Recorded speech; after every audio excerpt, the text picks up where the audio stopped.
You are now listening to the Here for the Truth podcast, hosted by Joel Rafidi and Yerasimos. All right, everybody, welcome to episode 105 of Here for the Truth. I'm Joel Rafidi. I got my co-host Yerasimos with me as always. Today, Alec Zeck returns. His initial episode with us was 44, all about debunking virology. Today, we have a beautiful, incredibly deep conversation, really just about the truth-seeking journey and its application as we explore these different topics. Alex is someone that keeps it real, someone I got incredible respect for. And this is just a real wholesome, raw conversation, which I think you guys are really, really, really going to love.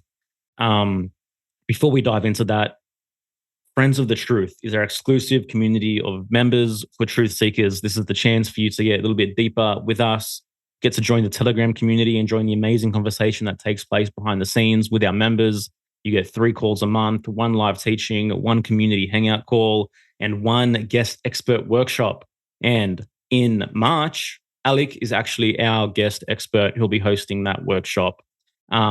It's relatively inexpensive. So if you're down, if you're keen to learn more, if you want to have your truth-seeking fire stoked by others on the path, then please check out friendsofthetruth.co.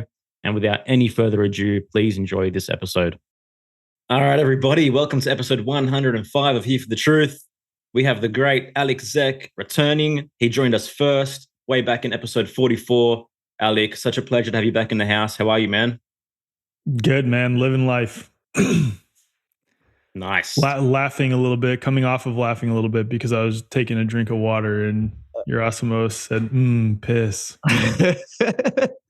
I've been looking forward to the conversation. And yes, episode 44 was our first one with you. And that happened to be our first strike on YouTube where they banned us for a week. And that was before we even published the episode. We just uploaded it to our account and we got the X. So, I mean, obviously we're off YouTube. We've been deleted off of them, off of there, for, I guess, a few months now. Dude, I'm trying not to continue to create that reality. I was talking to Dr. Edith about that because one of the things I put at the bottom of my podcast is on the show notes, I'm censored on every platform. Please help us get the word out by sharing this with your friends and family. And it's am I creating that reality at this point? I don't know. Maybe, or is it just saying what's true? You know what I mean? Yeah. At the same time, reality is. Right. The reality is, yes. But if I'm trying to make that no longer a thing by continually naming that as a thing, am I continuing to perpetuate it? You know? Yeah, I mean, potentially, but I think that's your call in terms of what kind of story you wanna attach to. I mean, there's benefits to highlighting the fact that the information that we're providing is certainly being censored and is being threatened around the internet. But I mean, if you feel like that's not the way that you want to really present or move forward anymore, then, I think that's a total individual call, in my opinion. This is something I was talking about with my members. We have in my membership, we have a men's group and a women's group. In our men's group, we were talking about this, how to balance out naming what is true and raising awareness to the dark things that are happening. Mm-hmm. Without being one of the people that helps perpetuate it. You know what I mean? Yeah. I think I'm going to give my opinion on that is obviously it depends on who in you is saying it, who in you is highlighting it, what aspect of you, what's the tone behind it, what's the energy behind it. If you're oh my God, did you see what's going on? Oh my God, I don't know what to do. My fucking family. You know what I mean? Versus these are, let's say, facts. This is what's going on. Can we utilize this information to become more empowered, to take more ownership over our lives, to do what needs to be done, to take care of ourselves, to take care of our families without allowing it to overwhelm us? And then this is where, and we just had a great episode with Irene Line and Seth Line. We've had them on the podcast before, and they're experts in the nervous system. This is where, when you do the real inner work, the great work of regulating your nervous system and integrating aspects that have been repressed, you can be more grounded. You can be faced with certain information and not let it impact you in the same way. And so I think the energy behind it and the intention behind it is important. because we don't want to stick our heads in the sand to a certain degree and completely repress and ignore and go la la la la la la la either. Yeah. Like our entire message here at Here for the Truth is, okay, there's evil, weird shit going on the planet. Things aren't idealistic, but how can we live the most inspired, empowered lives possible despite everything going on? And to me, the first step in doing that is choosing to see reality clearly, right? If we're ignorant to any aspect of reality, then basically we're walking on one foot. We have to know what's going on in order to know how to move forward. And that in fact is one of the foundational principles of this whole concept of self-esteem, is the choice to know reality. But there's a difference between choosing to see reality and choosing to just highlight continually that we're all the doom and gloom narrative, which is, I don't think any of us are doing. I've never seen really you do that in any way whatsoever either. We're just simply saying, hey guys, this is what's going on, and here's some ideas as to how we can move forward. You know, Joel, you said despite what's going on, and I would almost say despite and because of what's going on. And I've said this before. I look back on, Yerasimos, you and I have talked about my childhood trauma quite a bit. And it's like, I went through some pretty fucked up shit growing up, right? And I look back at those things that I went through with almost like gratitude, reverence, and appreciation that I went through that. Because I went through that, I am now the person that I am today, because I use that as an opportunity to look at all of those things that I was exposed to, all those things that, quote, happened to me. And I was like, okay, that's exactly what I don't want to do in my relationship with my wife, in my relationship with my kids, for my family, for my community. And it inspired me to take action to create a better life for myself. And I think the same can be applied to everything that's going on in the world. It's not only despite those things, it's also because of those things. Those things acted as catalysts to push us deeper into our own authenticity, deeper into questioning and having to wrestle with what we want for our individual lives and our lives for our families and for our communities, what we believe in, what we truly value. Looking at entire societal structures, it really brought forth an authentic opportunity to reevaluate all those things. And for those who are willing to, kind of like we're talking about here, accept reality as it is, instead of trying to avoid it, or on the other end of the spectrum, just like only focusing on, like, did you, kind of like you're talking about, did you see that? Did you see that? Did you see that? For those who are able to accept it as is, we are then able to say, okay, what do we want to build off of now that we have this as the baseline? That's right. Yeah, I hear you, man. And the thing is this, would the three of us be here right now if the events of the last few years didn't happen? No, dude. No, I'd still be in the Army. I had a religious accommodation in the Army that I had applied for in late 2019 for vaccines.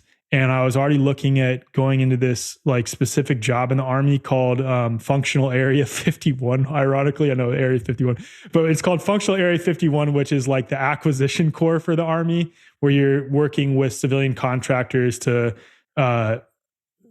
basically broker deals between the Army and these contractors for equipment, for like new technology and things like that. And I was looking to go into that job or become a physical therapist. So I was already like, okay, I can justify staying in this inherently corrupt organization. I know the global war on terror is a complete fraud. I know that 9/11 was an inside job. I know all these things, but I can justify it because I'm not working a combat job and I have a vaccine accommodation. And I wasn't sharing with my family and friends, even like my close friends who are grooms in my wedding, my authentic perceptions on health. We were just like living that way for our family. And then all this nonsense happened and it pushed me to a point of authenticity that I could not turn back from. And I'm so grateful for it. Yeah, man. Itadakimasu.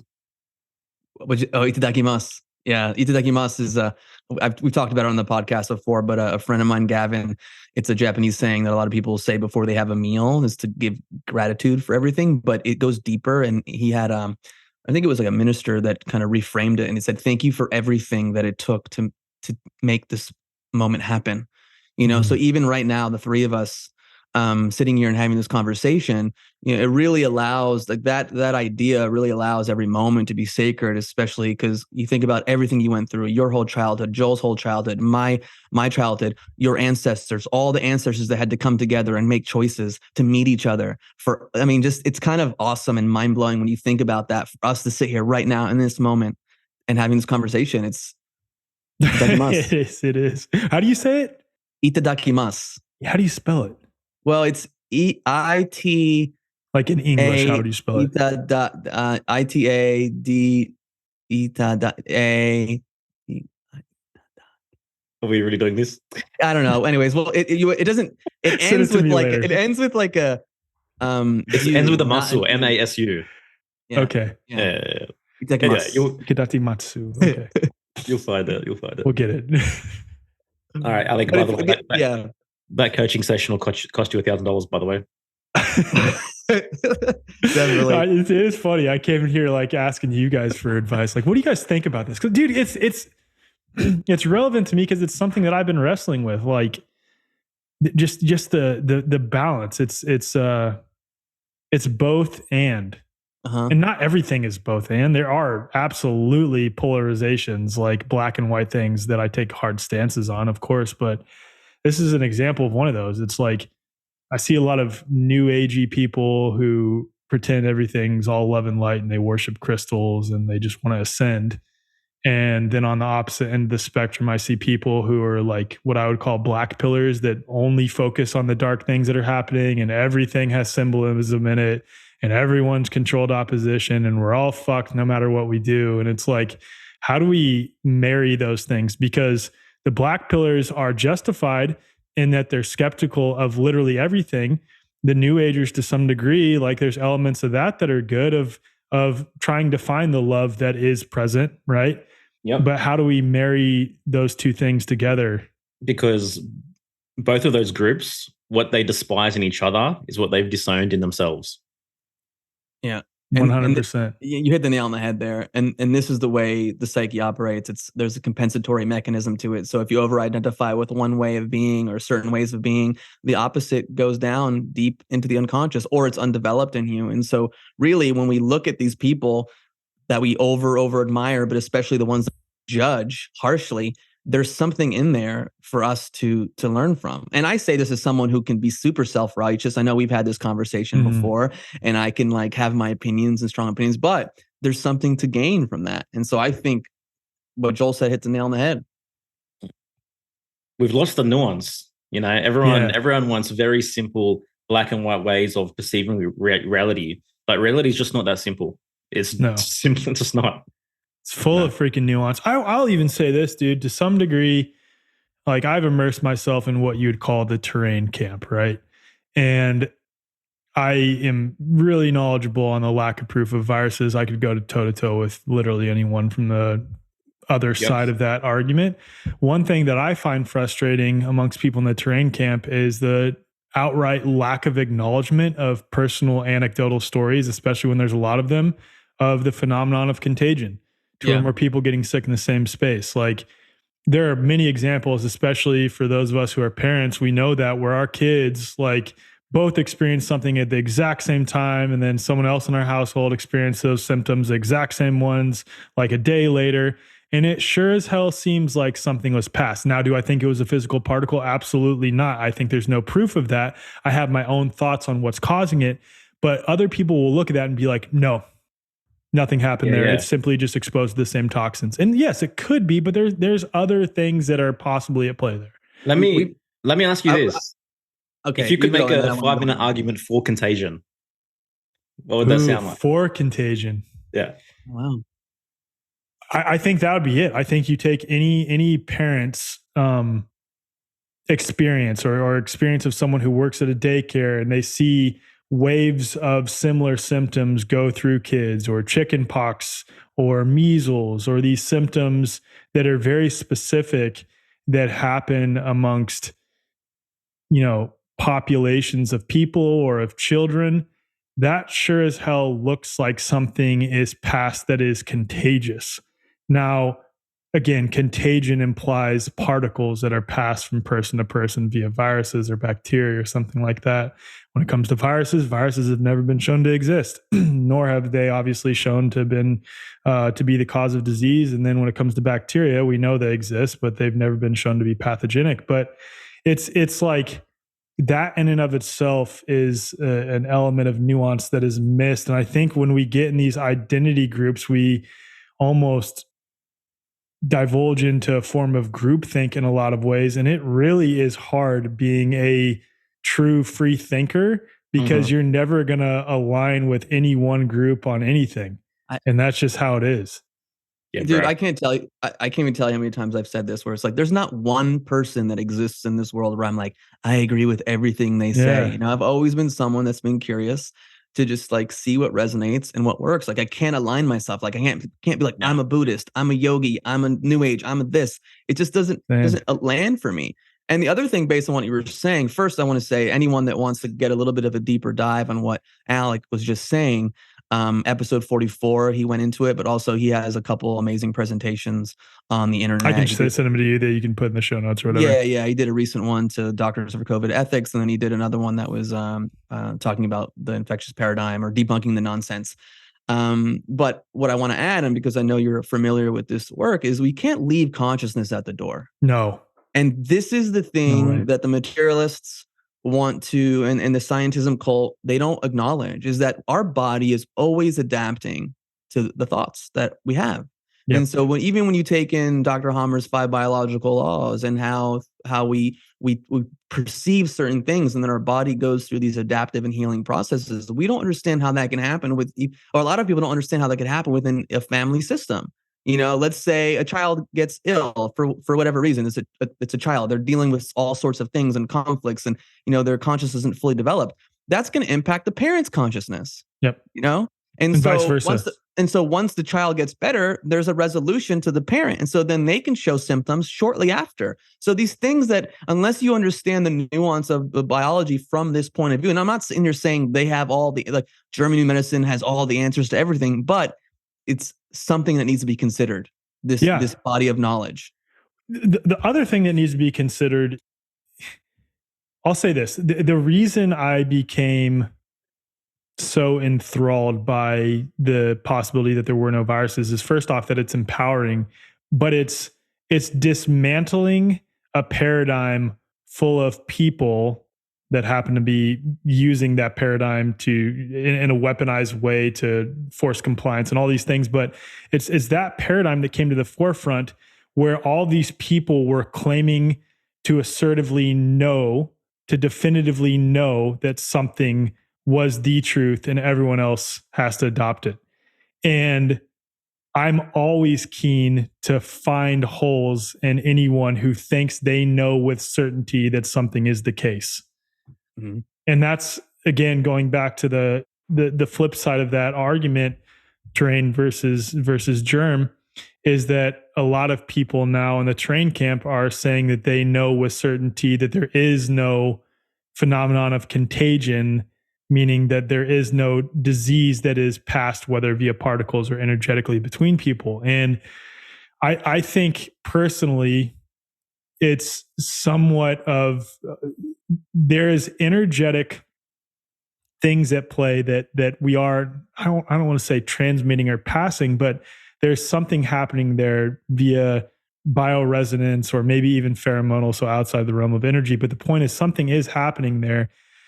And I think it's just that we don't know. And I think the paradox about this reality is a lot of these things, like, we aren't meant to fully know, so that we can just keep exploring and offering our own ideas and thoughts on it individually and having to wrestle with these things. And maybe we'll know after this life if reincarnation is real and we have that like after period where we're up there hanging out.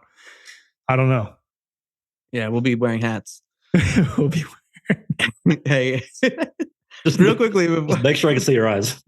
Yeah. Okay. We'll talk about that in a little bit. But I want to say, I remember reading, 2 books. One was The Secret Life of Plants. So the other one was The Hidden Life of Trees. I just bought that plant. I just bought that book. Fascinating, because again, they highlight certain things in terms of how things can be communicated between plants, between trees, and it's not happening from like this thing where something's floating in the sky and impacting. There's an intelligence that's beyond what I think many people can comprehend or measure with today's instruments. And so to apply that potentially to us, if a group of people are together, or when you think about women, their periods, they spend a lot of time together, their periods line up, or whatever the case may be. Have you guys had Veda Austin on your podcast? No, I want to reach out to her. I will give you her contact info. Your audience needs to hear her, because like taking her work and then Eileen McCusick's work and then German New Medicine, it sort of creates a somewhat of a framework for what's going on when two or more people get sick in the same space, and there seems to be something passed between people. All these other energetic mechanisms, water that our bodies are made of structured water. I know you guys probably had Andy Kaufman on. You guys have Andy on talk? Yeah, we did, but we didn't get too into that.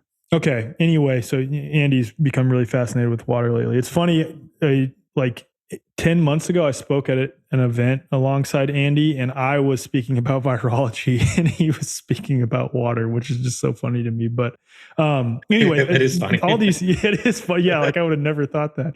And it was funny too, because during my presentation, he was sitting like 3 rows back from the front.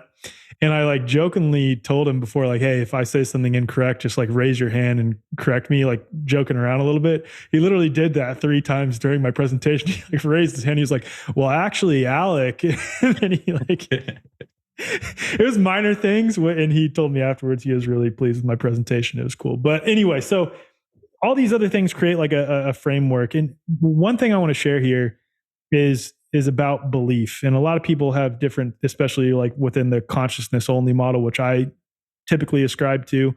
Would it be ascribe or subscribe? Whatever, subscribe to.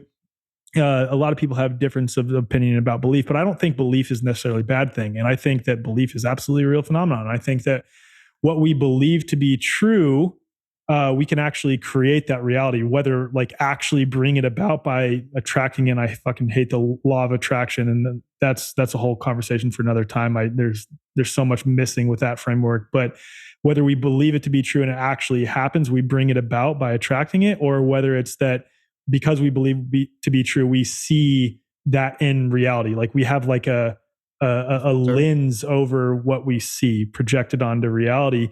And I think our belief about symptoms being bad is actually perpetuating the reality that they're bad. And I always point to this study. I'm so surprised so many other people don't point to this, is that according to a study published by the CDC in July of 2021, the second strongest risk factor for death associated with COVID was fear/anxiety related disorders. That means people who had already had a diagnosed fear/anxiety related disorder accounted for, or was the second strongest risk factor. That doesn't even account for people who were just in a perpetual state of fear or anxiety, but didn't have a diagnosed disorder, wound up in the hospital, ventilator, remdesivir, all the things. So absolutely, our belief about disease being bad has an impact on it being bad.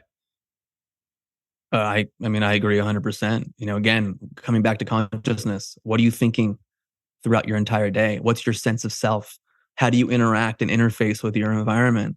If you're constantly in a sympathetic state, when you have those moments, when you get out of it, there's going to be an intense healing crisis. And that's something that people need to realize. And so how can you navigate life's challenges as gracefully as you can? And again, bringing it back to this idea is with as regulated of the nervous system as possible is going to support you from maybe not getting symptoms that are as intense and as hardcore. And at the end of the day, even if you do, just the knowledge that nature is doing what it does and your body isn't making any mistakes, what does that then do to your consciousness? What does that then do to your thinking process? I mean, you're moving to an empowered place instead of being in this place of like, something's wrong with me. What's happening? Oh my God, I'm sick. I might die. Like that's a much different frequency than, oh, okay, well, now I can think back. I had that thing happen and now I went through this period and I've resolved something and my body's healing. Wow, it's amazing. I'm going to just I'm going to go lay on the couch and rest. And maybe I need a little bit of support depending on how intense the healing crisis is. But like that's just a completely different. Talk about black and white. If you had an image for those two things that I just said, it would be that image, you see that meme going around, the person on the bus and they're looking at the one side and it's like dark and whatever. And then on the right side, they're looking at the sunshine. Like it's more that, even if it feels bad, underneath it, oh, this is good for me. There's a good thing that's happening. Yeah. It's going back to what we talked about towards the beginning is it's like, this is another example of that. It's going through a really tough experience to come out better on the other side. If you just allow it, if you get out of the freaking way and stop making it out to be what it's not and allowing these mental constructs and our conditioning to get in the way and allow nature, our natural processes to do its job, you'll come out better on the other end. I mean, Joel, you have kids. Like, I'm sure when you started discovering this, like we subscribed to natural health before we had our first son. He's 5, right? Yep. He's almost 5.5 now. And even then though, when we first had him and we didn't vaccinate him, we were like so freaked out about him being around people, so freaked out anytime he got sick, which was really rare, by the way. But when he did get sick, we were like, oh my God, like, we even went to the emergency room a couple of times on situations. Now looking back, we're like, damn, we never needed to do any of that. His body was doing exactly what it's supposed to do. Like, we had just had Halloween, then Thanksgiving, then Christmas, and we ate a bunch of shit and we weren't outside as much and we were stressed out because of some things that were going on and he felt it too. And that's all that was happening. Yeah. I mean, talk about that period. People call it flu season. Like the holidays, again, family, there's there's extra stress, there's drama. What does that then do after you come out of it? You're like, oh, wow, you're no longer around the family or you're no longer dealing in that environment. And so then the body's like, okay, time to heal. Yep. Now, again, healing crises, unfortunately, sometimes can lead to someone not continuing to live, like it can be that intense. So we're not just sitting here saying, oh, it's a healing crisis. Like, no, healing crises sometimes are fatal. Yep. Hence why there are times where I'm not going to sit here and say like Western medicine is all bad. Everything is. What are you talking about?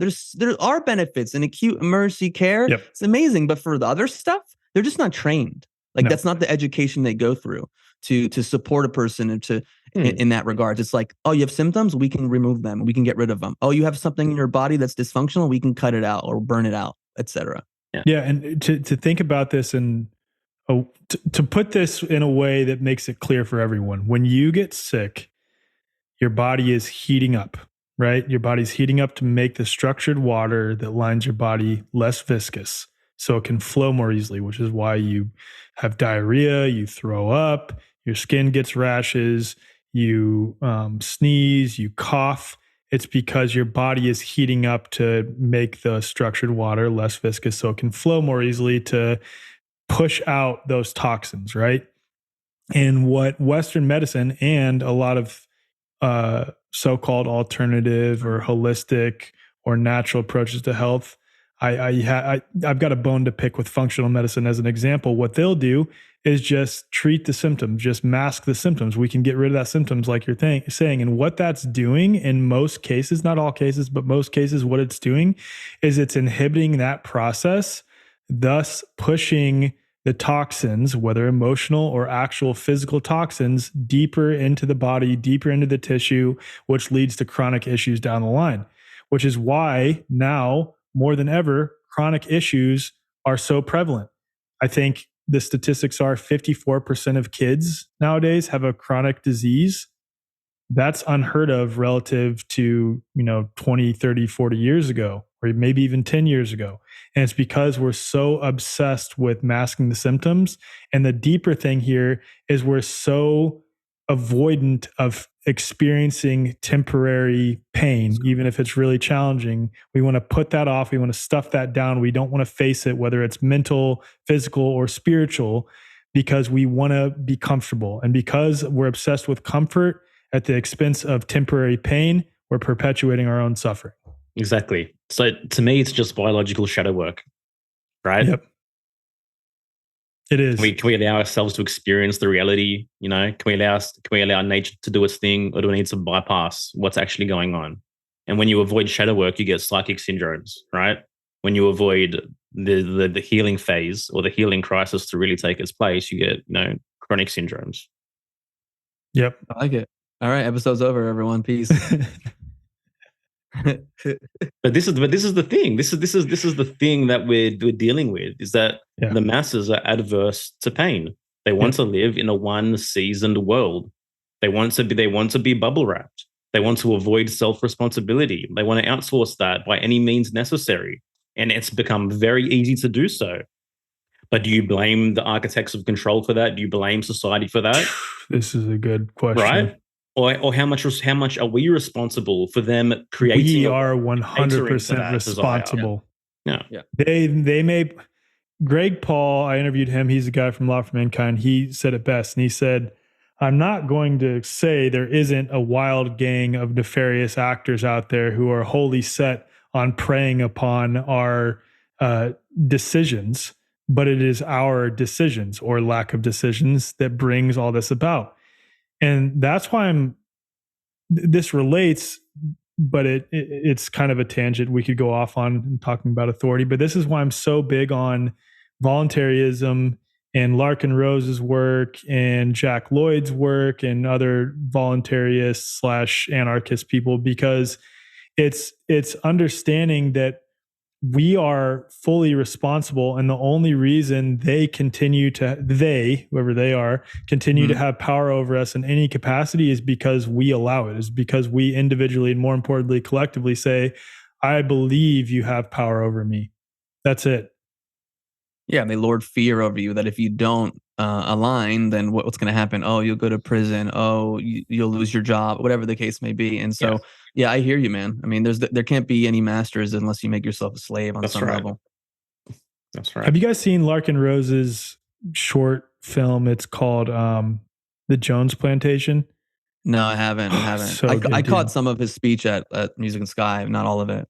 That's one of the best ones. I'm going to send that to you to put in the show notes too, because I reference it. It's like one of the best ways to break down the illusion of voting and how all this works. And we're just we are causing ourselves to be slaves, but it's slavery under the guise, especially in the US, and I'd imagine to some degree in Australia. Even though you don't live in Australia anymore, do you? I'm here for 2 more weeks. 2 more weeks. Are you excited to get out? Oh, I'm pumped, bro. I'm super pumped. Am I allowed to say that? Or are they like... No, I've told my audience, bro. They know what's going on. Good. Yeah, it's been chaotic, but excited, bro. That's awesome, man. I'm pumped to actually be able to see you in person finally. Me too. We've never met before. That's so crazy. So crazy. It's happening in April. And actually, this is a perfect time to say that our first time together will be interviewed together on your podcast in April. You guys will be together when I interview you? I'm visiting Mexico. I'm visiting Mexico. That's going to be awesome. In April, damn, maybe I need to just come down. We can do it all in person. Let's do it in person, man. Let's get a film crew, get a studio, whatever. What's the date? It's April, I think 23rd to the 27th. I'll be in Mazatlan, and then I'm coming back. Okay. Let me talk to Kylie. I got to run that by the wife. You know how that goes. Nice. Yeah. I don't remember what we were just talking about, but authority, illusion of authority. You were going to say contagion. Yeah. Slavery. I think your audience already probably gets this by now. We tend to attract a lot of the same people, so I feel like they already understand the illusion of authority by now. But yeah, for sure. Check out Larkin Rose's work. So real quickly, just because it came up before, but I might as well talk about it. So the 3 of us are wearing hats, so that means no one should listen to us because we are a couple of. We're 3 kids, just then. Can I read that email that I got? Yeah, please. Let me read that email. Hold on. Okay, I got this email in December after a podcast episode I did. Dear Alex, first of all, she called me Alex. I appreciate the good work you're trying to do. I would suggest that you take off the baseball cap during videos. There is a reason men are not supposed to wear hats when they're talking to someone or inside of a building of any kind. It is a long-standing form of respect and manly behavior that stems from the natural inclination of humans not to trust someone when you can't see their eyes, or conversely, when they selectively and purposely prevent one from seeing their eyes. There are reasons for etiquette of which young people today seem to be ignorant. I hope this information helps you in your quest to make the world a better place. The first rule is to follow the rules. Don't wear a baseball cap unless you're playing baseball. The rules. Yeah, it's funny. Growing up, my mom wouldn't allow us to wear a baseball cap at the table while we ate dinner, I mean, that's changed obviously now when I wear one, she doesn't say anything, but that was interesting. But I also like, that's her like mind your business on some level. Like I understand you're offering your opinion, but like you can do whatever you want. And I don't people mind choose to people. listen. Sorry to interrupt. No, I was just going to say, like, I think people are allowed to have their opinions and they can share their opinions. And at the same time, I could also be like, cool, like, fuck off. I'm not going to wear a hat. I'm going to wear a hat, you know? All she's doing is projecting her fear that other people might not take you seriously. Yeah. Because she's saying she likes what you're saying, but I'm worried that other people like me who grew up in circumstances like me might not take you seriously because you're wearing a baseball cap. Which is something for her to deal with. That's right. Yeah. That's right. Yeah. And it's, again, just like you said, Yerasimos, I don't mind people offering their perspective. Like I think everyone should offer their authentic perspective 100%. It's the way that she said the first rule is to follow the rules. Yeah. Who makes the rules? Like where's the rule book around wearing hats? Yeah. Whose rules? And if we're referring back to society's rules, I don't care what society's rules are. Am I causing anyone pain? Am I inflicting harm upon people? Am I preaching a message that is going to cause other people or coerce other people or manipulate other people to inflict harm or do the same on others?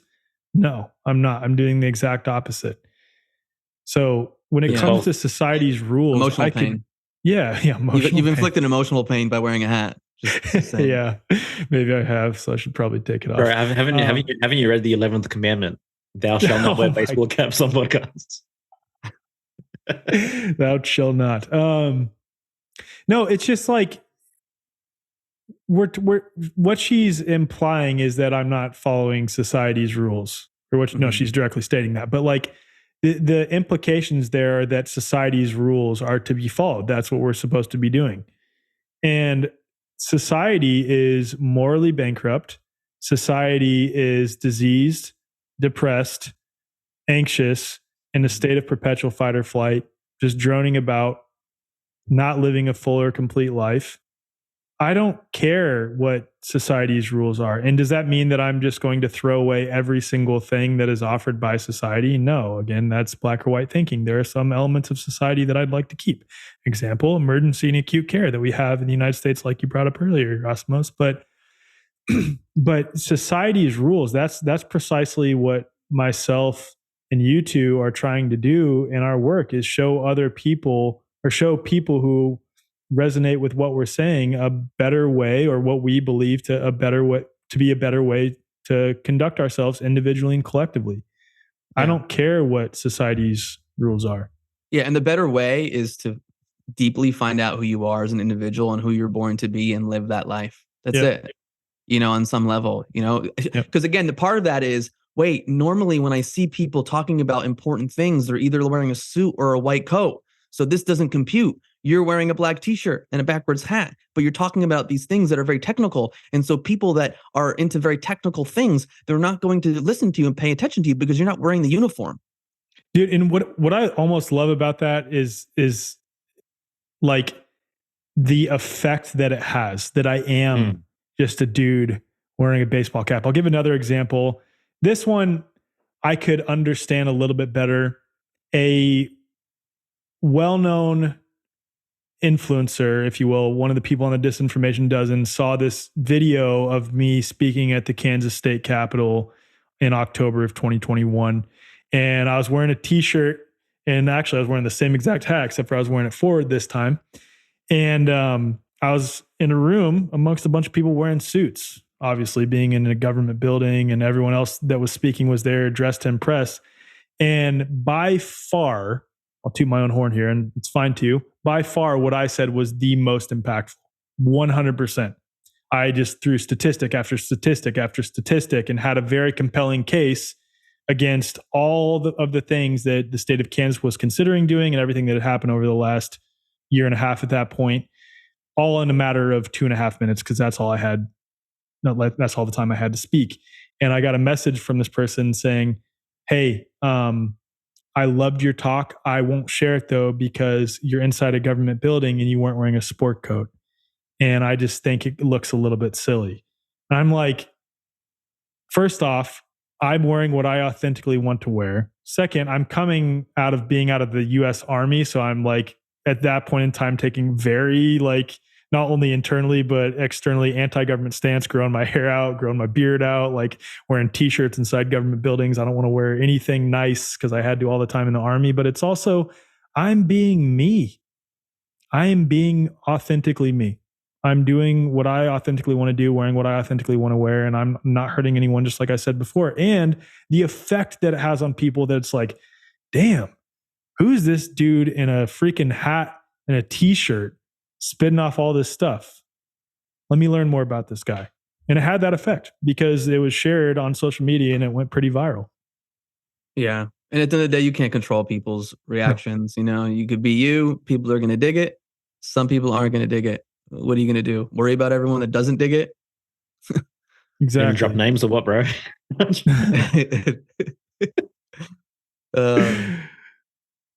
Yeah, I was just wondering. I wonder why people don't like the backwards hat, because this right here represents the Illuminati eye right here, bro. That's what we got. That's it, man. We're all Joel. Turn your shit around. Turn your shit around, bro. We're controlled up. Three of us controlled up. We got the one eye right here. I was gonna make a joke about that earlier when you said you're episode number 44, and I was like, I thought I was episode number 33. I told you guys that I wanted to be number 33. Sorry. I forget who it was. I got to go back. Kim Anami was 33. Makes a lot of sense. Oh yeah, true. Dude, true.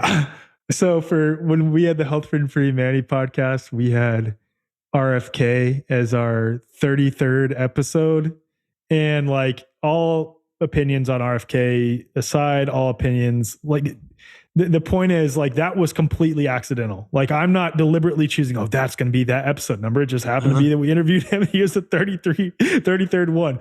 I had like this one account on social media who I actually used to be pretty close with, and we had a falling out because he got mad about something that was just absolutely nonsensical. So he went on this like tirade against me, trying to find ways to identify me as controlled opposition. And that was one of his primary ways. And then he found this other picture of me speaking at an event in California on a stage.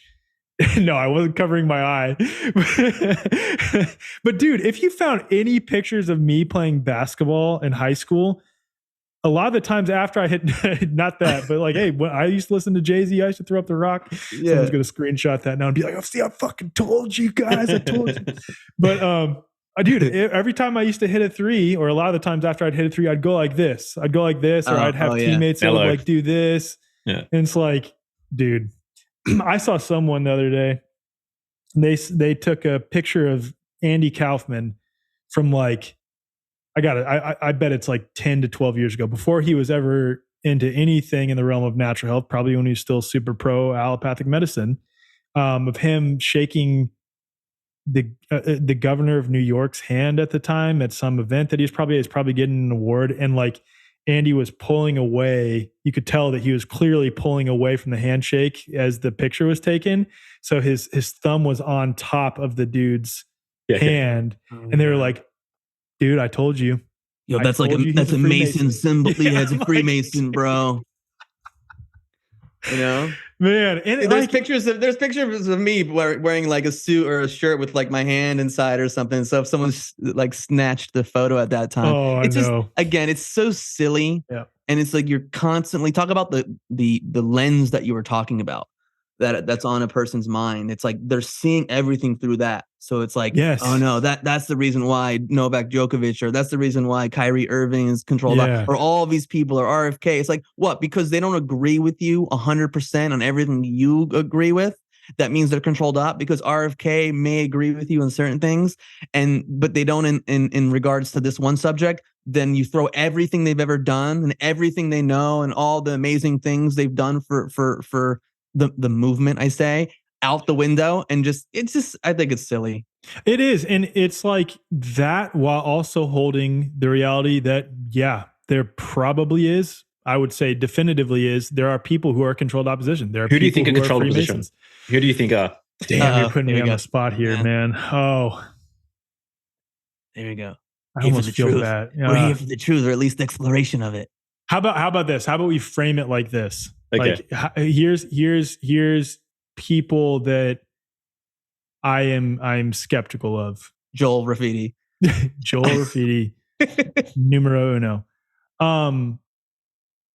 I have seen, so one person that I just personally got to say I do not trust, and I'm got to be clear here. I'm not calling anyone controlled opposition. That's for anyone else to decide. These are just people that I am very skeptical of, that I tend to avoid. Dr. Robert Malone, I don't trust him. I don't trust him at all. For a number of reasons. I recorded a podcast episode sort of explaining what happened to Health Freedom for Humanity. Robert Malone was a huge piece of that. He's suing the Bragans for $25 million over something that's complete nonsense. There's other situations where I've had people text me saying they've had really weird situations with him. So take that for what you will. There's another guy that I absolutely do not trust based on my own personal interaction with him, Jason Shurka. Don't trust him whatsoever. Always got creeped out vibes. Yeah, just I don't trust him. And that's again, there's a lot of personal things that happened. I used to be decent friends with him, and there's some weird business dealings, and I've connected with a bunch of other people that have had similar issues with him.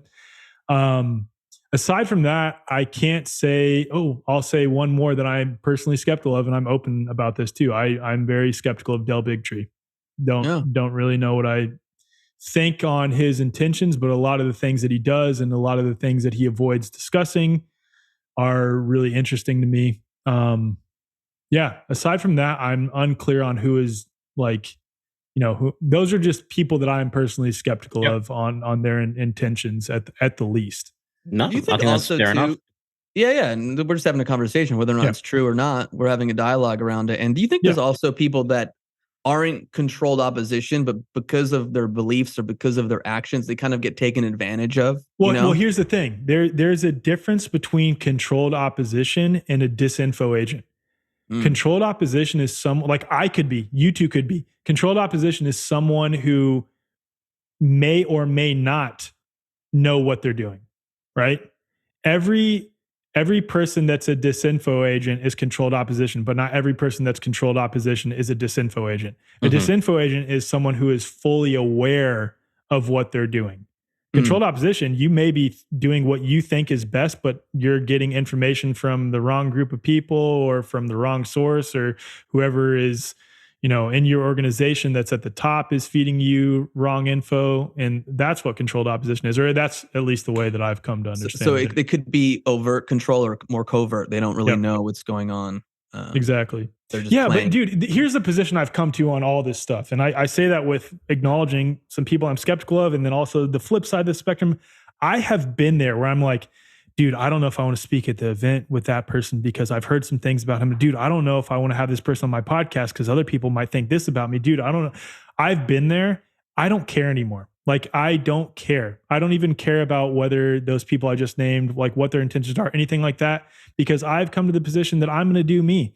I've even had someone say, so I'm speaking at the Greater Reset, not the Great Reset, the Greater Reset this upcoming week. And I'm speaking alongside Del Bigtree, and not alongside him, but I'm speaking and then he's speaking after me. And I'm openly skeptical of Del Bigtree, right? And I've had several people message me saying, I can't believe you're speaking at that event, bro. The fact that you're speaking on the same stage that Del Bigtree is going to speak on just shows where your alignment is. It's ridiculous, bro. What? Just nuts to me, Jesus. Man. Yeah. And then I've had people, and I'm sure you've seen this before, where I've spoken at a conference at the same time of some of these people, some that I've just named, and then they point to that as evidence that I'm controlled opposition. Little did they know, I'm the only one at that event who spoke on the exact thing that I think Del Bigtree avoids, which is the conversation on virology. Yeah.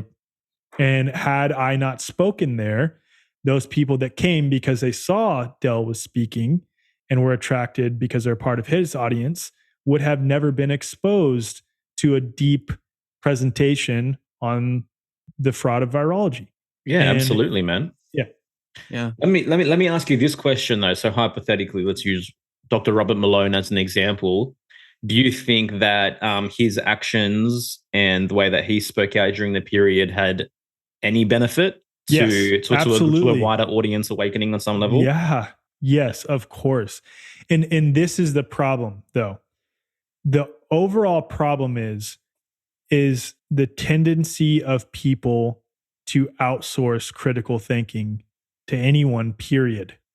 Right? Yeah. Especially on a topic like this. Like when it comes to my car, I'm probably going to outsource my, critical thinking on knowledge of cars to a mechanic in a body shop, because I've personally never had a situation where that steered me wrong. And to some degree, I could see why people who still believe in vaccines and things like that think the way that they do, because in their mind, it's never steered them wrong. But when it comes to something like this, where there are people who have been harmed, like my family members, like, I don't know what woke you guys up, but a lot of the same types of situations where you either... I was born awake, bro. I've never had an awakening period.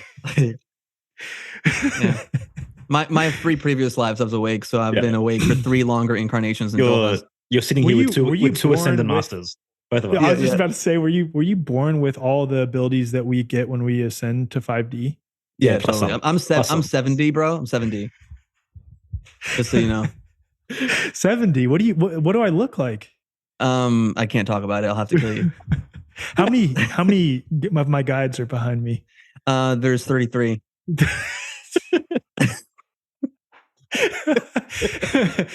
It's after. I actually do think we have guides. This is a conversation. Yeah, man. There's things that we don't know. Yes, and I get it. And I've had experiences with different people or practitioners that blow my mind, that I can't rationally explain. 100%. So, again, your personal experience to some degree, like 100%. Anyway, finish that train of thought. Yeah. I love this episode. This is great. A lot of this is what I realized, relating it back to Robert Malone specifically, especially with what happened with Health Freedom for Humanity, because of the article that he wrote about us, that our recurring donations like tanked, which I mean, of course, any organization literally needs money to run, and we're about to hire like 3 new positions, and overnight we cannot hire those positions, and we cannot, after projecting it out, pay our own employees, and we only had 3 employees, and then our podcast listens went from 140K a month to 60K a month, literally overnight. And of course, I was devastated by that. But what I was most devastated by, and this relates to your question, is the tendency of so-called free thinkers, truth seekers, to blindly outsource their critical thought, their ability to discern and seek truth, to so-called leaders in the freedom movement. They've taken the same consciousness that they had before, of blindly believing what the government says, of blindly believing, what the medical establishment says. And they may have woken up for some reason. And then now they've taken that same consciousness and they do the same thing to leaders on this side. I have people that do it to me. People probably do it to you. And it's like, you guys are missing the freaking point. That's not the point of this. We're not telling you that I want you to blindly trust what I say or what Yerasimos or Joel says. We want you to learn to seek truth for yourself. That's it. I agree. I learned it the hard way. I was basing every life decision in 2020 and 2021 off of your tweets. But then I realized, like, hey, I gotta take ownership of my life. No, but again, dude, I hear exactly what you're saying. You make a great point, and and the thing is, I get the trust the experts line to some degree, but again, my car isn't attached to me. Like, my body is my body, Yes. So there's something different. There's something different around that. Yep. For me, I don't know, that's how it lands, where I'm just like, okay, I need to look into this stuff. What am I putting in my body? What am I putting in? What are other people around me? What were you gonna say? What if you were a transformer? If I was a transformer. Damn, that's a tough one. Would you go to a mechanic? Or would you do your own maintenance? I don't know. That's tough. Let me when I get to 8D and I'm a transformer, then I'll let you know how that goes. But so final thought on that, like, yes, I think Robert Malone hasn't had an incredible impact at waking a large group of people up to some surface level elements. Mm-hmm. The problem is if they are outsourcing to what he says, they stop at, That's the right. COVID shots are sometimes bad. The other vaccines are all great because Robert Malone says so. Viruses, they're about to create a new bioweapon here soon that is going to escape from a lab that is going to kill so many people, according to what Robert Malone says. And ivermectin, hydroxychloroquine are God's greatest gift to humanity, according to what Robert Malone says. Yeah. We should probably just vote for new people, according. You know what I mean? It's like if they're using that mentality, they stop there. Yeah. This is why it's really interesting. It's casting a net, which those people can actually go no further than, because then they never got there by using their own critical thought in the first place. Exactly. Yeah. And I want to comment on this because it came up in your talk that you did for the Doctors for COVID Ethics, which was amazing. I loved it. The Q&A afterwards was very, entertaining and insightful, and also just like interesting just to see, how information that goes against the status quo, or a person's status quo for being a doctor for 40 years, can trigger a lot. But what I want to bring up is during that presentation, there were people that were like, well, why are you taking the argument here? Because so many people aren't going to make the jump from where, the last 100 years are to this. You should just focus on like the next step, which is what people like maybe Robert Malone or other people are doing. And for me, and I want to hear your take on this, I go, cool, those other people want to do that. They could do that, but I'm not fucking doing that. Yeah, exactly. I came across certain truth and knowledge that's important. And if I could get people to understand that symptoms are not to be feared, that there may not be anything floating around in the sky that's going to cause you to kill grandma, then that's important. So can you comment on that a little bit? Yeah, I think I gave an answer to the effect of the way they framed the question, just like you said, was that why are you choosing to focus on this instead of just focusing on like stopping the vaccines, right? And my answer was because if I did that, and let's just assume everyone else did that too, like Cowan and Kaufman were all like, you know what? People just aren't ready for this virus thing. Let's just focus on stopping the vaccines, and then we'll get to that later. When is get to that later? When does that happen? Like, there are so many people who are awake to the or to the need to no longer vaccinate, right? If there weren't people like me and Cowan and Kaufman and some other people that you guys have had on your show, and you guys yourselves discussing these things, then those people would be stagnated too. We have to have these people that are talking about the deeper elements. I think I used the political example during that episode. I was like, there's a lot of people who are talking about the leftist cult. And I think absolutely that there is a leftist cult. I also personally think that there's a right-leaning cult though. Mm-hmm. And but I do think to a large degree right now, 20 years ago, I would have said differently, but right now the leftist cult is much more harmful to what's happening right now. But if I was one of those people that's like, dude, people just aren't ready to hear about the illusion of authority. People aren't ready to hear about X, Y, and Z things, and just decided to make concessions in my own message and not be authentic to support what I believe the collective needs. That's playing into that freaking paradigm too. I'm not interested in trying to sway the so-called collective. I'm wanting to impact individuals that are ready to take the next step into deeper authenticity and for these deeper concepts. And that's what I'm focused on. I love it, man. And at the same time, like, we're all here to play different roles. There's people who might be playing in that ballpark, the next step. Like, that's not what we're doing. We need all of it, bro. That's we right. need all of it. Yeah. Thank God for Robert Malone, despite my skepticism of him. Thank God, because I do think he had a positive impact of swaying the general surface level message a certain bit towards the side that says, hey, we should be really skeptical of these things, which I'm appreciative of. It was also useful for people like us to be like, look, the creator of the mRNA vaccine is saying this, right? Like, we lens on that a lot. Exactly.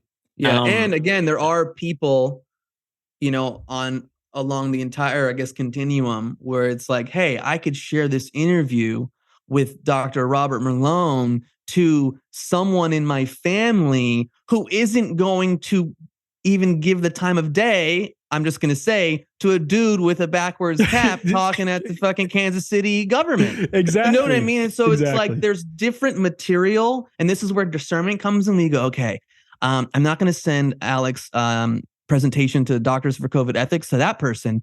Maybe in like a year or two I will, but right now I'm going to send this to that person. And so again, there's different ways we can utilize information to support us to maybe trying to plant a seed to get someone to look at things in a different way. Yeah. And go ahead, Joel. Sorry. Go ahead. No, I was going to say, and I guarantee there's people like who congregate in the dark web watching podcasts like ours going, these guys are motherfucking shills, you know? Dude, there absolutely is. Which is hilarious to me, but yeah. Yeah. I used to get so affected by that because like, you know, like a big wound of mine growing up was feeling rejected by my own family. Mm-hmm. So like from the beginning of this stuff, for the most part, I was not really impacted even by formerly close friends saying, dude, you're fucking crazy. I was like, you know what? Like it was, I was stepping into such a powerful feeling of authenticity that it didn't really affect me. Like sometimes it'd make me sad. I wasn't invited to one of my ushers in my wedding. I was invited to his wedding, whatever. But like for the most part, I was totally cool. And when people call me a conspiracy theorist or any of those names, like I don't get upset. Right. There was a time though where I would get pretty upset, like really upset when people from inside the community that I was trying to help would make posts about me. Right. And I remember there's this one, and it's like so funny looking back on it because now I would just laugh, and I do laugh when this type of stuff happens. Someone like ran my I think just my middle and last name through like a gematria calculator, and it came out as 6'6" or something like that. They're like, dude, I'm telling you, he's a Mason. He's a Freemason. I was just like, at the time I was like, dude, no, I'm not. Like I'm genuinely, like, my family really did experience this shit. Like I almost took it as them trying to say that what my family went through, what my mom went through with the psych industry, and what my wife went through with autoimmune conditions wasn't real. And like fabricated for you to be in the position that you're in. Yes. And that really pissed me off. And now I look at it like, man, pray for those people. Like, my goodness, the lens through which they're seeing the world, like being paranoid of literally everything around them is not serving them. No. What's the biggest thing that's changed about you from 2020 to now? Damn, dude, that's a good question. His beard. My beard. Yeah. My hairline's probably receded a little bit. I would say, let me think about this for a second, because I really want to answer it in a way that's like really coming from within me.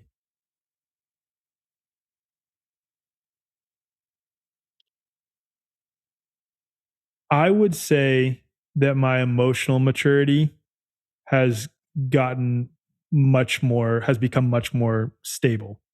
Like, I think in 2020, a lot of things would impact me, and in some cases, just because I was also dealing with a lot of family stuff, take me out for sometimes 1 to 2 to 3 days where I would like not want to do anything and just have like a self-loathing, almost woe is me feeling, and like the world's all fucked.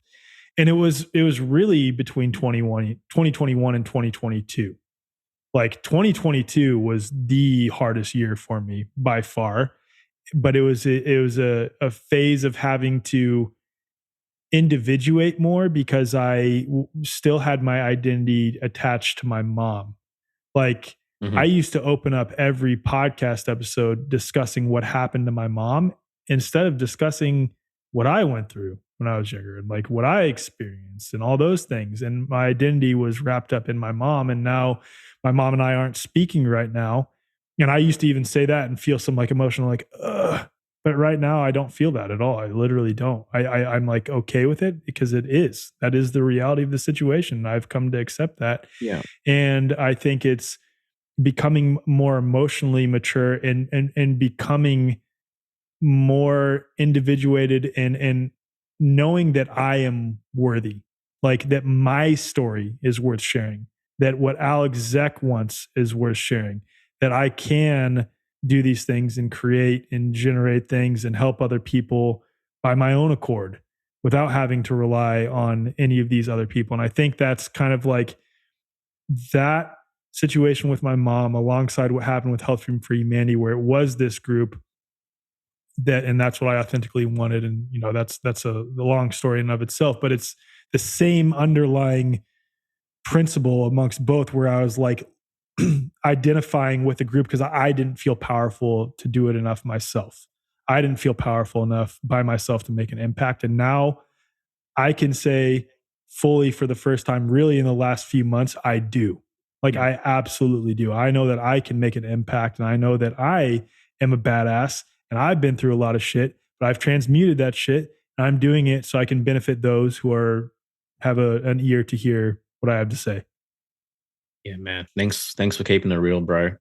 So, like, in hindsight now, would you say that like there's a gift to Robert Malone's article? Yeah, fuck yeah, I would. Absolutely. You know, this is such an interesting thing because it really pissed me off at the time.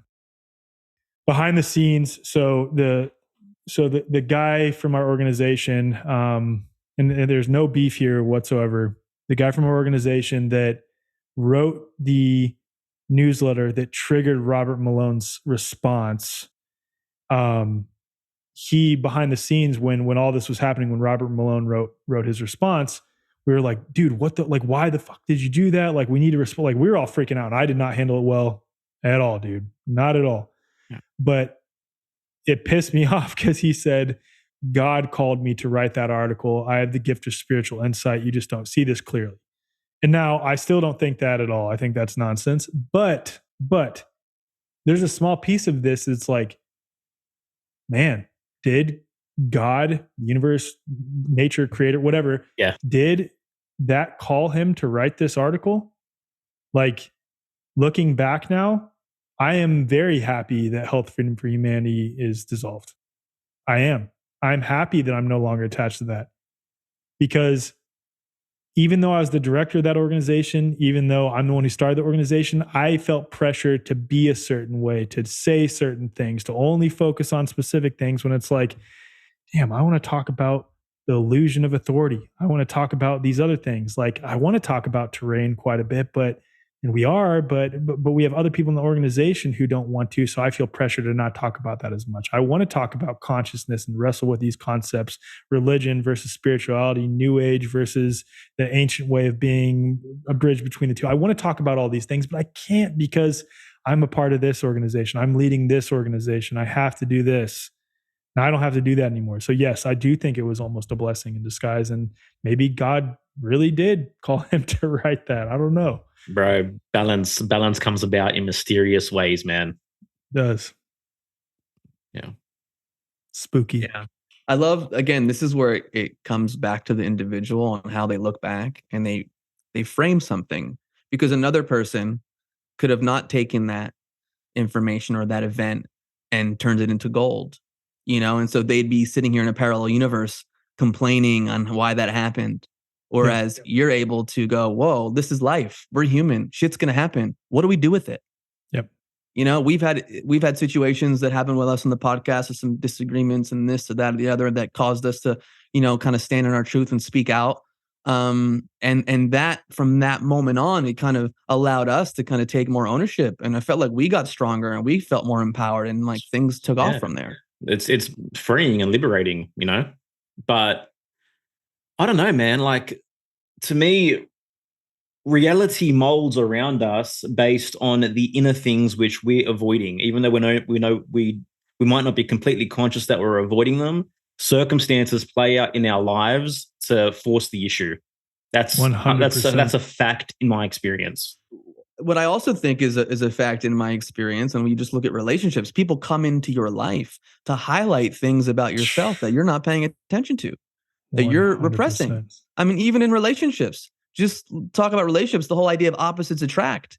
like it's almost like these two magnets that come together, because the other person very often is holding disowned qualities within them that you're disowning. And so in the beginning, it's like, oh wow, you're dreamy eyed. And then for most people after the honeymoon phase, like, that shit's annoying. What the fuck? Yeah. But you're really, if you can just kind of integrate a homeopathic dose of the other person and some of those qualities within yourself, you're going to be more integrated. You're going to be more whole. And this is what shadow work is. And this is why relationship can be such a benefit to your personal growth, because you're able to see yourself through these projections. And I just think it's really beneficial. I gotta pat myself on the back again for this one. Dude, my wife and I met and started dating when we were 16.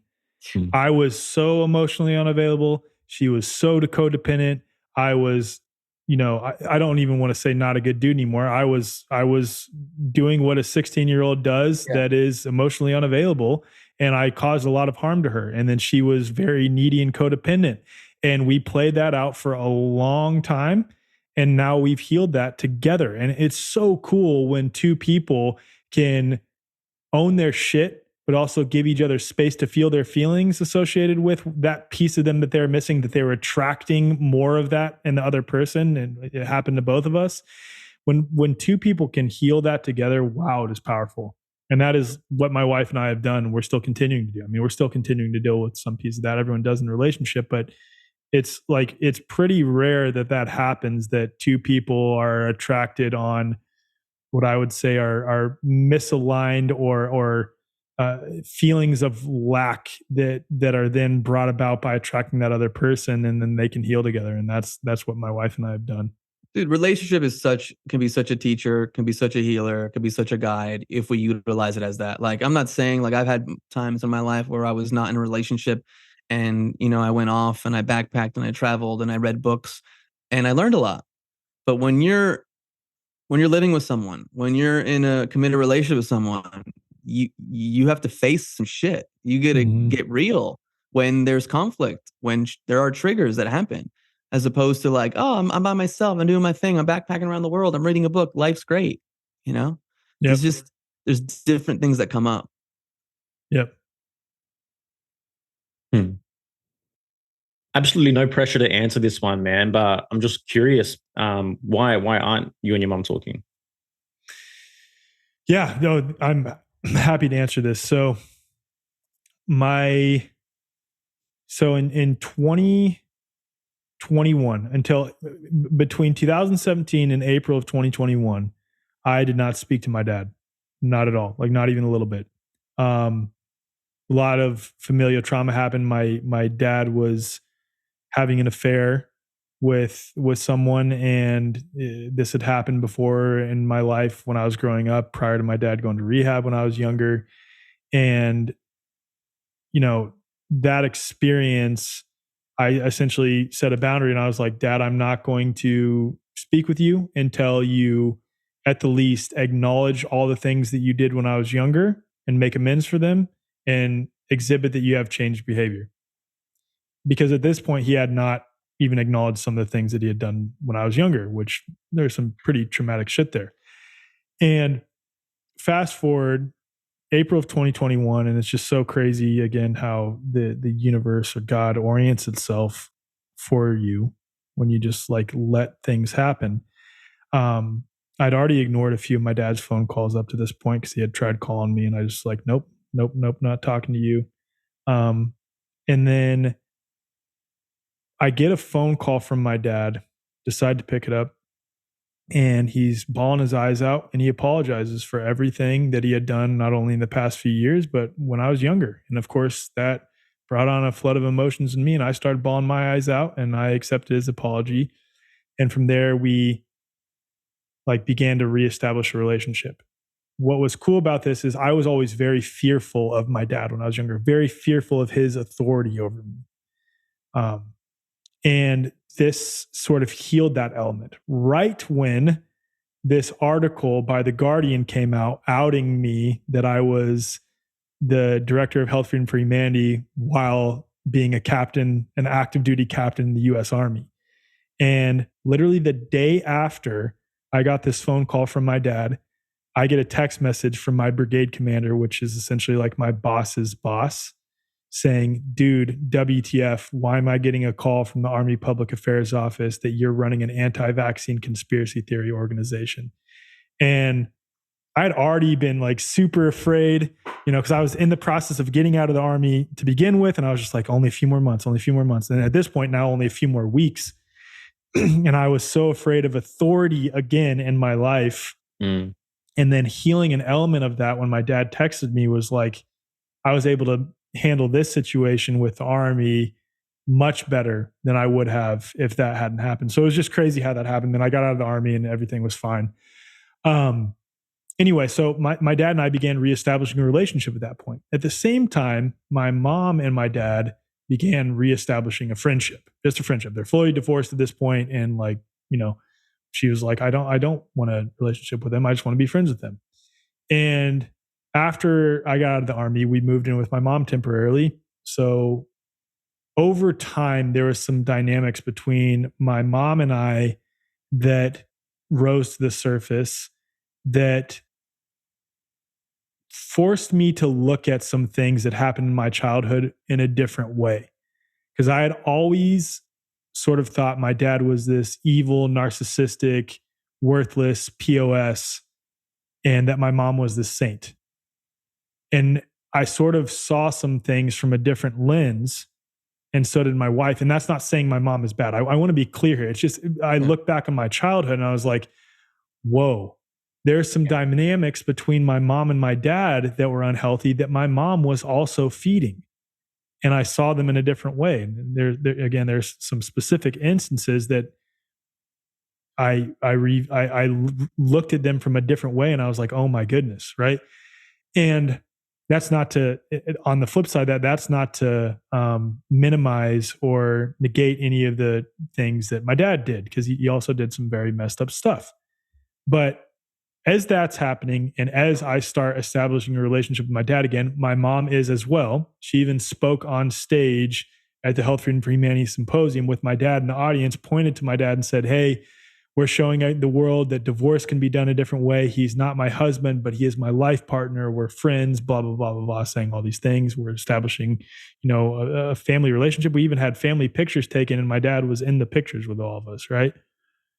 And then a week after that, also context, my mom is in the middle of healing from her breast explant surgery. So it's triggering a lot of stuff in her because, as you know, she had struggled with a lot of psych issues and the whole psych industry and coming off of benzos and benzodiazepines and SSRIs. So this triggered some stuff in her as well. But I think because of that, she just decided out of nowhere to cut my dad off again. And we were living with my mom, and I'm like, this is the first time in my life I have a good relationship with my dad. He's showing up. He's changing his behavior. He's made amends. I'm not going to cut him off. Like, no way. I'm not cutting my dad off. And I think that with the dynamics between my mom and I sort of coming out, having to relook at some of the things from my childhood, her feeling betrayed by me because I had a relationship with my dad, sort of created this situation where my wife and I, at the drop of a hat, decided, hey, okay, we're no longer living here anymore. We were originally gonna build a house on her property, and we decided we're not doing that anymore. We moved out. We got in a townhouse temporarily, and now we live in Texas.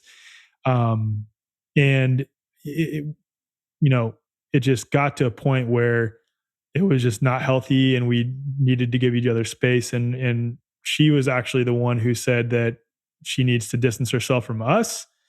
There's a lot more to this, but essentially we're just giving each other space for now. Yeah. No, I appreciate you sharing, man. Again, what comes to mind is just, it's so wild how there's no way that you could bypass the individuation process. You're going to build a house on your mom's property, but again, circumstances occurred where it forced you to be on your own and to feel that. Exactly. Yep. Yeah. Bro. And to be honest too, like, I sort of, because she was offering to build the house and have us pay her back and things like that, and it never came to fruition, thank goodness. Yeah. And I was sort of looking like, you know what? Well, my parents never had to pay for me to go to college because I went to West Point on my own. They've never paid for crap for me. This is a way for them to sort of repay me for all the stuff that I went through when I was younger. So I'm just going to go ahead and take it. Advantage, Yeah. And And I'm so happy that didn't happen, because it's forced me to individuate so much more. And that's why I kind of brought that up. And I'm glad you picked that up, because I'm like, this was the universe orienting itself so that I had to individuate even more. Yeah, I hear you, bro. I resonate deeply, man. In 2020, I was working with a family business. I've always worked within my family's business. My dad's always had businesses, and my brother and I have both worked under them. And there was a point in 2020 where I was like, I need a pay rise. I need to start earning more money. And my brother, he's like, fucking no way Joel's getting a pay rise. Like, he launched a thing against, and I was like, what the hell is going on? I needed to move on. I needed to start thinking about buying a house, feeding my family more, et cetera, et cetera, et cetera. At the time, I hated him. I couldn't understand why he was blocking me to such a degree. But me moving on, me discovering my own work, my own fields, my own relationships, me building what we've built is all a result of that decision, because it caused a huge rift and a massive conflict to take place. Well, I had to walk away. I had to be like, nah, fuck you all. I'll go figure this out on my own. So again, man, it's nuts how when you're walking an authentic path, when you're not subduing the pain, when you're not bypassing, things occur that actually force you to get real and force you onto that path of your highest potential, man. It's just about the way we choose to see it. Yep. Yeah. And there was even a period of time where I was like, if you had interviewed me, let's say 8 months ago, I would have shared a very surface level version of that, because I still had this idea that, this story with me and my mom, like, so many people have reached out and it's like, oh, it's so amazing, your family's healing story together. And I didn't want to impact that or people's perceptions of me. And then I didn't want to, like, yeah, exactly.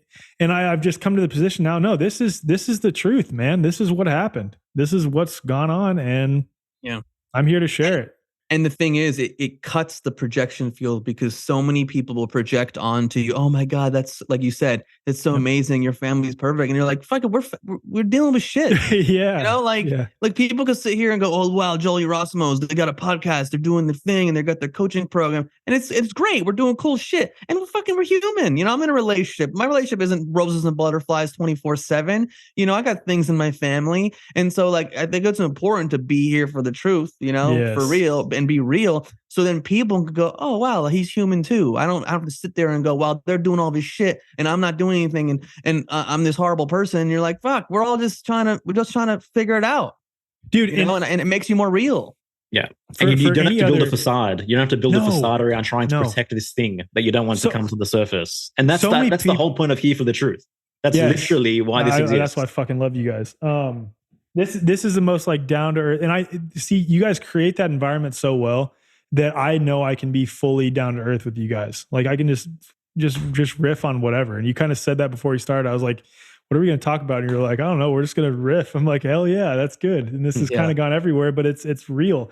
And I don't know if you guys remember, like 6-ish months ago, I shared a post that essentially was like, hey, I'm not doing great right now. I have a lot of stuff going on. Like, it's been hard for me the last year. I was so resistant to sharing that because of that perception that I had wanted to keep up with, and doing that was so freeing for me. But what was so cool about it, even more than how it was freeing for me, is the response from other people, because it invited them to step in and be like, dude, yeah, this year has been really fucking tough for me. Or no, I dealt with that in 2020 or 2018 or whatever. Like people, for various reasons, tend to put people like us on a pedestal. And what we're doing in that situation is actually putting us, showing that we're human, but also showing that we are approachable, and showing and inviting other people to just become more authentic themselves too. So it's actually more healing to stop putting on this facade. So for any other so-called influencers or people who have a platform that listen to this, it's like, just be fucking real, man. People appreciate that more. Be real, even if it's hard, even if you fucked up and did something, that you're not proud of. Be real. Bro. And people will appreciate you even more just by being real. Bro, authenticity is like the ultimate marketing strategy, man. We've never paid for an ad in our life for anything. Same. Like, just be fucking real, and your people will see you. The people will find you. You know, that's what they appreciate. And you know what you mentioned about when you had to make that post is like the scarcity program forces us to believe that our value is in how others perceive us. So we try to protect that at all costs, right?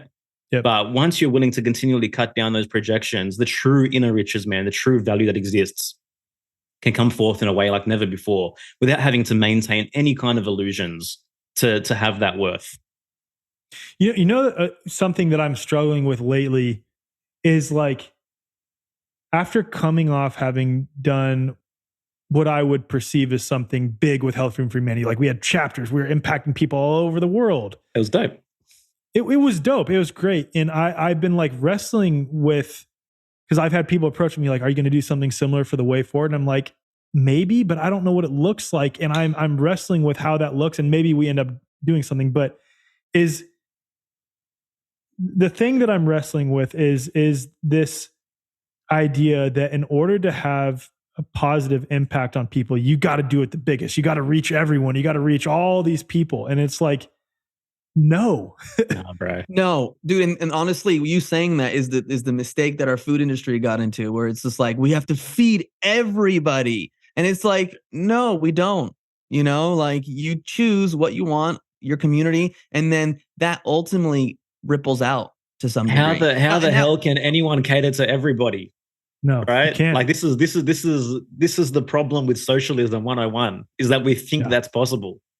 Yeah. We think that we can somehow be fit into cookie cutter molds where one thing can service everybody without bypassing the fact that everyone's an individual. Yeah. Everyone is unique beyond anything else. And who's going to decide that? Alec, are you going to make the decision on how everyone gets served? You know what I mean? So it's like the person that's usually in charge of an organization, of a country, they get to determine what's right for the quote unquote greater good.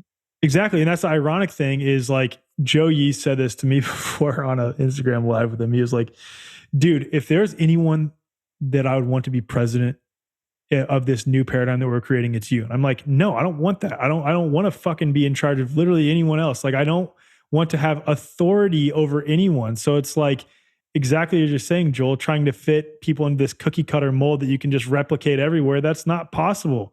Yeah. Like, it's just not possible. And it's not a cause that I believe is worth investing time and energy into. Again, I am now realizing I'm trying to impact individuals that resonate with what I'm saying. That's it. Yeah.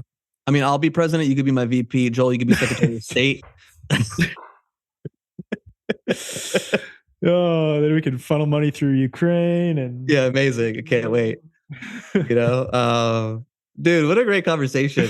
Yeah, this is awesome. I love it. I mean, I know we could probably keep going on and on and on. Yeah, there's something else I want to ask, but I don't know how much time you have, or if it's going to be too far. Dude, I'm good. Yeah, cool. I'll ask the question. I've noticed, watching your growth the last 2 or 3 years, that your perception of religion has changed.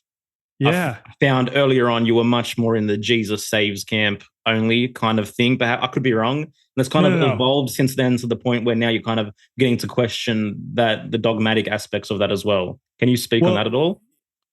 Yeah, you have it backwards, I think. Well, not backwards.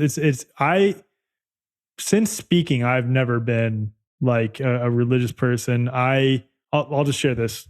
So I grew up in a household that was, that went to church for like Easter and Christmas, until my dad went to rehab when I was 13. When my dad got back from rehab, the rehab place he went to was called Clay Crossing in Oklahoma. It's this Christian rehab place. So then we became like very outsourced to Jesus, evangelical Christians who, like, everything we did was going to church. And any problems that happened in our family, we would just give it to God, which means we would avoid discussing it at all costs. And then we would just like pray about it. Right.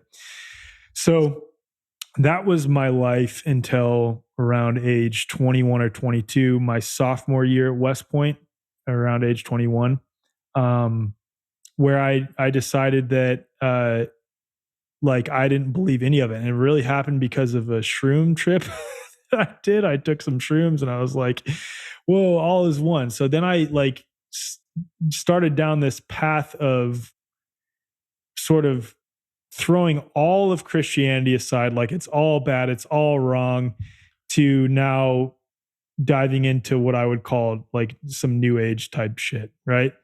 And what I've come to now, and this has really been in the past year and a half, is that there is something about Christ in the way that he was, if it is a true story, and he may not have even existed. I don't know. I've seen a pretty compelling presentation, and of course I watched Zeitgeist, which is not a compelling presentation, but the point is, like, he may not have existed. I don't know. But the story that we're told about that figure that was Christ, and maybe it's just something for me personally, the power of the name Christ, Jesus Christ, there's something about it that holds such a reverence. Reverence, but even more than that, like just a deep stillness inside of me when I really think and like meditate on Christ. Yeah. Right. And it's like I'm marrying two different ways of being. When my wife and I have started going to church again over the last 2.5 to 3 months, and we always say this, I feel like when we listen to the sermon from the pastor, we understand what he's saying at such a deep level, deeper than he even realizes what he's saying, because he's saying it from the lens of the dogmatic Christianity, the Bible is everything approach. Whereas we're seeing it from the lens of all of us, even those who are not Christians, are the body of Christ. All of us, and I know, Joel, there might be some pushback for you on this. All of us are one. Like all of us, all of humanity, all of creation, all of nature is a part of the body of Christ. And when we can get back to the understanding, as the way I see it, that we are all one, and that all of us were created by this loving creator, whether that creator is separate of us or a part of us, I'm still wrestling with, and I tend to think that it's both in a weird way. But when we get back to that understanding and we see other not as other, but as fundamentally a part of us, then we behave in such a way that we have love for that person. We have love for those things that we previously perceived as other. And I'm like merging these two things together. And I don't know where I stand, and it's always evolving. But yeah, there's something about Christ that is so powerful to me lately. Nah, fair enough, man. Like from my perspective, I think Christ is an archetype that exists within us. I think it's a beautiful masculine energy of purity that, provides us with archetypal feelings and ideas that we can all call upon and step into, should we choose. And I don't negate that. I think it's a beautiful thing. I'll leave it at that. I think this is a longer discussion for another day if I was to get into it. But yeah, I don't know if you have any comments, Yerasimos. No, I don't. I mean, I appreciate what you shared. I mean, we've talked about this in other episodes. I grew up religiously. I was an altar boy for years and won religious speaking competitions when I was a kid. I mean, things have changed over a few decades, but I think what Joel said makes sense. Like the Christ archetype is powerful. It's extremely powerful. Now, whether or not the story of Christ is real, there's different scholars that have different opinions. We did an episode on the biblical stories in Jesus from a completely alternative historical research perspective with Ralph Ellis. That was definitely deep and would probably be extremely triggering to many. But again, we're here for the truth. And what does that mean? We don't have the truth, but we're here for it, and we're down to get into these dialogues and these conversations and to hold space for people to share things that maybe we don't either know about, or maybe we don't fully agree with, or maybe we do agree with. But it's just like, why can't we just have these dialogues and these conversations? And especially when it comes to, I don't know many things that are more triggering than, religion and right. Whether or not, Nothing. You've had this experience, Joel, just when you make a post about Christianity. People come out of the woodwork and it's just like unfollowing.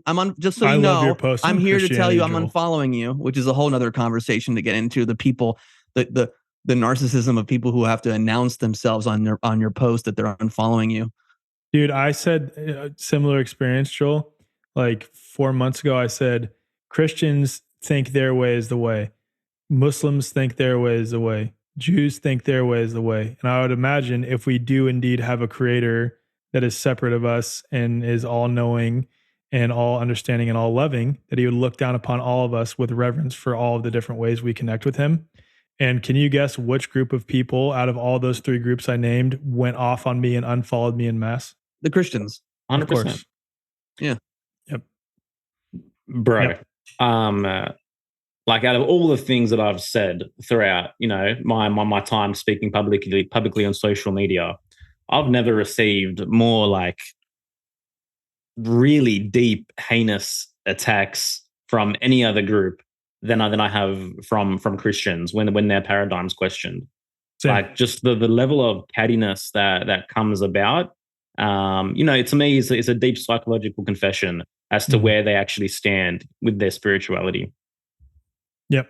I have this one friend that I appreciate so much that is a hardcore Orthodox Christian that after seeing that post said, "Hey man, I want to have some conversations with you." And we've had multiple like hour and a half, 2 hour long discussions on this topic. And what he said is similar to something Yerasimos, you may have said this to me. I don't remember who said it, but someone said this to me, is like, if you're really a Christian, then like, shouldn't you be trying to save me right now? Meaning that like, if you see me going the wrong way, you're like, hey, I want to talk to you because I love you and I want, you know what I mean? And what I see a lot of Christians doing when I'm saying things that aren't even directly calling the Bible wrong or anything like that, but just kind of alluding to like, hey, maybe the creator thinks all of these ways are awesome, is condemning me and then just casting me aside and then no longer speaking with me. I'm like, is that what Jesus did? Did Jesus do that? And that's why I really appreciate this friend who has really deep conversations with me, and he makes some compelling points, and he told me that I've made some compelling points. And it's like, wow, the ability to set aside your preconceived notions and biases and just like have a discussion is rare these days. And that right there is the way forward. But it's true, man. I mean, to be able to have dialogues with people that maybe don't agree with you on everything, and to hold space for it, and to feel, again, we talk about being able to feel pain and discomfort and what that does to your evolution in a conversation. When someone's saying something where that part of you wants to come in and be like, you're fucking full of shit. This is wrong. You're evil. You're going to hell, whatever it is, to be able to hold space within yourself for that discomfort and still receive information. And then maybe in that moment you go, listen, this is a lot for me right now. And, I'm going to have to take some time away and just kind of think about it. And then maybe we can continue this conversation. That's a level of maturity that most people in this world don't have. And I'm not sitting here saying that I have that all the time. I think there's times I do. And there's other times where I kind of get dismissive, or I just deflect something. Oh, that's bullshit, whatever. But, this is how we move forward. And I've shared this before, but I had an experience with a friend of mine who we had completely different views in 2020. And we kind of lost touch for a year and a half, and we came back together, and there was a reconciliation. And it's like, we're sitting there looking at each other, like tears in our eyes, and not even really speaking, but just knowing like, hey, we're homies, even though we may not agree with every single thing on health or whatever. I understand you. I know your heart. I know your spirit. And then vice versa. And that's beautiful. That's being human. I love that. I think the way forward is to be here for truth. There you go. Back at you. I think we could end it right there. Yeah. But for real, man. Yeah. Thank you so much, dude, for coming on. I know we had a conversation, I don't know, a year and a half ago, whatever it was. And I'm happy that we had a chance to meet in person finally, dude, and connect. And I just appreciate you, man, for being real, for being honest, and for being a leader, and for wearing that crown, dude. I appreciate it. Amen, dude. Yeah, I see you got yours behind you. I need to get one of those too. Where'd you get that? Sophie got it for me for Christmas one year somewhere, but I appreciate you, brother. I love you guys. Thank you so much. Hey, bro. I love you too, man. And honestly, it's such a joy and a pleasure to watch your journey and your evolution. And I love the new perspectives and the way that you're so malleable and able to flow and flex and you're not rigid. I just like that you're open to all of it, man. And I really appreciate you for who you are as this being sitting across from me via a computer. So thank you, man. In person soon, maybe April. Let's do it, bro. 100%. What do you want to leave our audience with, Alec, in terms of what you've going on? Well, obviously, I'm like building this platform the way forward. Soon, we're going to be launching a holistic and freedom-oriented business directory publicly here soon, and it's different than the ones that are already available, like Public Square. You can find out more about it just by following along with us at thewayforward.com, and the forward is spelled FWRD, so thewayforward.com. And the last thing that I'll say is I recorded one of my favorite episodes that I recorded in a long time with this guy named Vinny Todd Tolman, who had what's called an after-death experience, not even a near-death experience. He was zipped up in a body bag, no pulse, no breath, body already going into rigor mortis. And what he shared about his journey to the afterlife was that he learned these 10 principles. And the most important principle that he learned from what he calls his guide is being authentic. That is the most important thing we can do in this life, is be authentic. And when he said that, it's like, damn, I'm on the right path. I think you guys are on the right path. And for those that are listening and watching this, as long as you are choosing authenticity over conformity, you're probably on the right path. Yeah, man, 100%, bro. That's amen. Amen. A woman. That's an excellent signpost. Jesus' name. Guys, thanks for listening. What a freaking awesome episode. Man, what an incredible conversation that was. Dude, it was awesome, man. What a great chat with Alec, and much respect for that dude. Yeah, man, keeping it real is what it's about. As we mentioned on the podcast, being here for the truth is key. And that's why we started what we started and why we continue to do what we do. And on that note, just before we sign off for good, just want to remind our listeners that we have a private membership community just for truth seekers, just for those who want to get deeper, who want to immerse themselves in a community who's on the path, explore new knowledge from us on live calls, as well as from our podcast guests who come on and host guest expert workshops. Alec, who you just heard, is actually be joining us in March, and our members will get the chance to interact with him directly and ask him questions. So if you're keen, you can learn more at friendsofthetruth.co. Thanks again so much for your support. We really appreciate it. Take care, and we'll see you next time. Smoking mirrors, I'm seeing through the illusion. Waking up in a time, they think you're in a delusion. Somebody set the alarms, cause they be too busy snoozing. I'm in a DeLorean, fast forward in evolution to a place where we can share our confusions. Yeah, 450 BC, I'm sharing tea with